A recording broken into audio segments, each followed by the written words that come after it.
Hello guys, কেমন আছেন সবাই? তো আজকে আমরা তেঁতুলিয়া সিরিয়ালের নতুন একটি আপডেট নিয়ে চলে আসছি। তো এই আপডেট একটি জমজমাট আপডেট হতে চলেছে। তো চলো আজকের ভিডিও শুরু করা যায়। আর এই ভিডিওতে যদি কোনো মেয়ে থেকে থাকো, ইনফ্যাক্ট মেয়ে বান্ধবী, তো আমার একটা মেয়ে বান্ধবী চাই হট টাইপের। তো আমার ইমো নাম্বার দেওয়া আছে, তোমরা অ্যাড হতে পারবা, আমাকে ইমোতে অ্যাড করে নক দিতে পারবা, সারা রাত সারাদিন কথা হবে। তো এই পর্বে আমরা যেটা দেখতে পারবো সেটা হলো গিয়ে ঝিল্লি চৌধুরীকে ফাঁসানোর জন্য সেই কাপড়ের দোকানে এক প্রকার পোকা রেখে দেয়, যার কারণে সেই কাপড়গুলো যেন কাটে আর তার দৌড় যেন ঝিল্লি চৌধুরীর উপর পড়ে।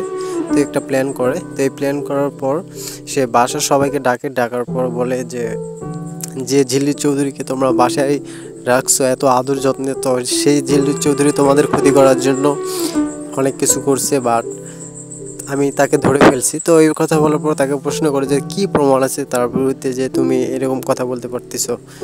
তো এটা নিয়ে সবাই মিলিয়ে একটা মীমাংসায় বসে বাসার সবাই। তো এই ছিল পর্বের মোস্ট আপডেট প্রোমো রিল।